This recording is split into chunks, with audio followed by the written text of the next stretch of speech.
the new season approaches in Daytona, we are here for Fantasy Friday. Let's get right into it.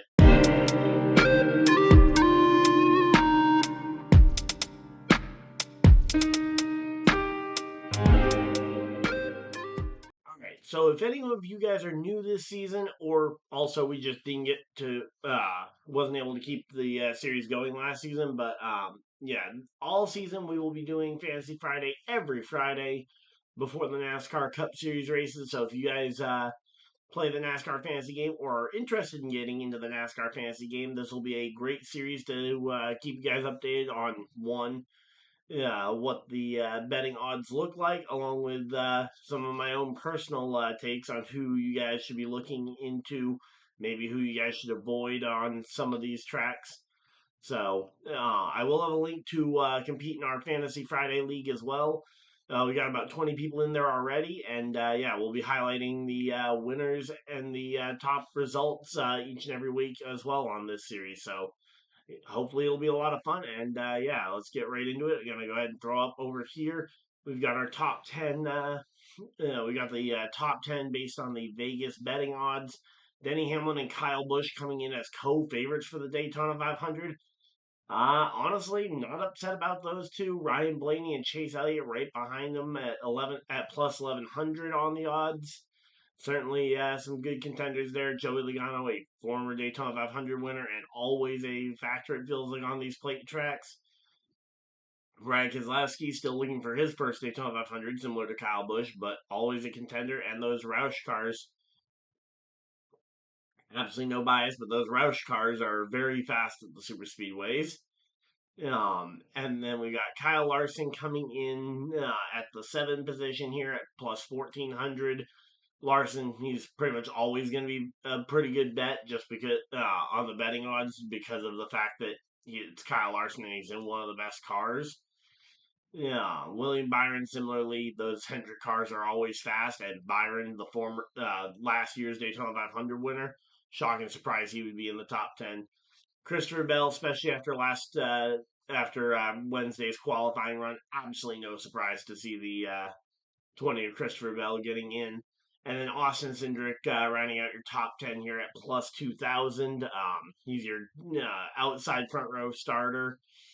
Yeah, absolutely makes sense that he should be up there, along with the fact that these Penske cars are really freaking fast at the super speedways. Given the fact that all three Penske cars actually made the top 10, but also given the nature of Daytona, and the way that the risk and reward is, I would probably only choose. I think I'm choosing 2 or 3 out of this list, but I certainly wouldn't top load your roster, especially where, given the NASCAR fantasy rules, you can only use a driver up to 10 times in the regular season. I wouldn't want to necessarily, like, I'm not wasting I'll tell you this right now, I am not wasting a Kyle Larson's usage on this one just because Kyle Larson's luck at Daytona has been traditionally pretty bad. And Larson has had some great results at some of the other tracks, so I think I'm probably skipping on him. We'll have to wait and see on Logano. Elliott, I'll probably skip as well, just because, again, Elliott is a mark of consistency at some of the other tracks as well. So let's get into some of those drivers that you could maybe go ahead and put in to help take some of the load off of some of those heavy favorites. So now we are going to go ahead and throw up here. These are 10 more drivers, and this time I have gone ahead and put the focus on drivers that weren't previously in that top 10 that I feel like deserved a shout out. Obviously, Chase Briscoe, driver of the number 19, starting on the pole position in his first race in the new car. Absolutely deserves a shout out there at plus 2,200. Bubba Wallace, the dual race winner from last night as well, getting in there at the plus 2,000 odds. Chris Buescher, another regular contender on these super speedways, the RFK cars, as I mentioned, very fast. Certainly wouldn't put it past Chris Buescher to maybe find his way to victory lane here. He did win the summer Daytona race 2 years ago, so certainly he's no stranger to Daytona victory lane. Tyler Reddick, he's another one of those favorites. He won the spring Talladega race last year, and he has the speed, and Toyota's looked a lot stronger than I think a lot of people gave him credit for. So possibly this would be a time to use a Tyler Reddick usage. And then Ricky Stenhouse Jr., he's one of your more traditional plate style drivers. He's gotten 3 career wins, all of which have come on at either Daytona or Talladega. So his plus 4,500 certainly doesn't scare me off from potentially putting him in my 5 driver lineup, although I think I am going to go a different direction. But Stenhouse certainly not one to scoff at. Speaking of guys to help alleviate your roster, I also included the 5 drivers who are on limited schedules as they will not be running the full season. You got MTJ at 3,500. So he and Jimmy Johnson both time trialing in through the Daytona 500 time trials on Wednesday. You got Allgaier and LaJoy racing their way in through the duels last night. Both of them could be contenders. Certainly, I think Justin Allgaier showed some great speed in that 40 car. He could be a good value pick, especially where I think a lot of us are assuming that that might be the only start for Gene Motorsports this year. Obviously, they haven't announced anything else yet for later this year, so we'll have to wait and see. But again, some of those guys could be good picks. And I threw Elio in here because, again, he's making his first and only start probably of the year. So again, a good value pick potentially if you don't want to go ahead and burn all your uses on your front runners throughout the event. So those are some of the top hitters. Now I'm going to go ahead and go construct my own personal lineup, and we will go ahead and meet back here with my lineup once I've got it constructed. All right, so I have gone ahead and constructed my roster. We have gone ahead and put it up over here, and we'll start right at the top of the list. William Byron, again, last year's Daytona 500 winner. I think he's probably the most likely of the Hendrick Chevys to have a good run this year. So I'd put William Byron in there.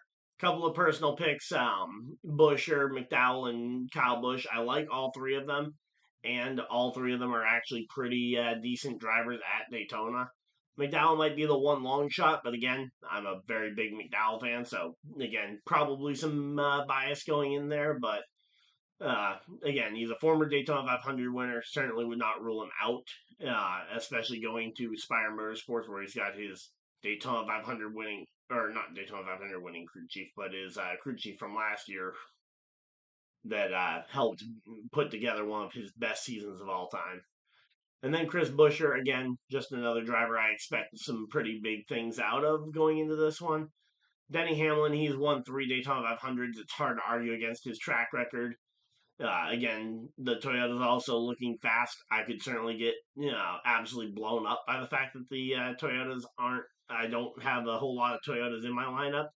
And then I've got Ryan Blaney in there because I figure, hey, if there is going to be a Penske to ruin my day, I'll let it be Ryan Blaney because Ryan Blaney is by far my favorite Penske driver and certainly wouldn't be upset if Blaney goes ahead and gets this win down. So there we go. That will be my lineup for Sunday's race. So real quick, I just saw the notice come through that the Daytona 500 has been officially moved up 1 hour. So if you guys are tuning into your TVs or if you're tuning into my live stream, all of that has now been moved up a full hour on Sunday. So the green flag will be expected a little bit after 1:30 Eastern time. Original start time was 2:30. It has been moved up. So I just wanted to quickly put that in here right before we outro the video. But yes, so again, Daytona 500 moved up 1 hour. So tune in around 1:30 Eastern time over to Fox, or you can tune in and watch me react to the race here on YouTube. Live stream time will be posted shortly before the race, but there we go. And yeah, so thank you guys for watching this video. If you guys are looking to take part in this year's NASCAR Fantasy, again, link in the description will take you to my we'll take you to the place where you can sign up to join my fantasy league. or you can search in NASCAR's app to find a league. You can just search Fantasy Friday League, and it should pop up. But yeah, feel free to let me know who you guys are picking in the comments down below. But until next time, hopefully you guys enjoyed, and I'll see you guys next video, live stream, whatever you guys decide to do with the rest of your night. Have a great night, everybody, and goodbye.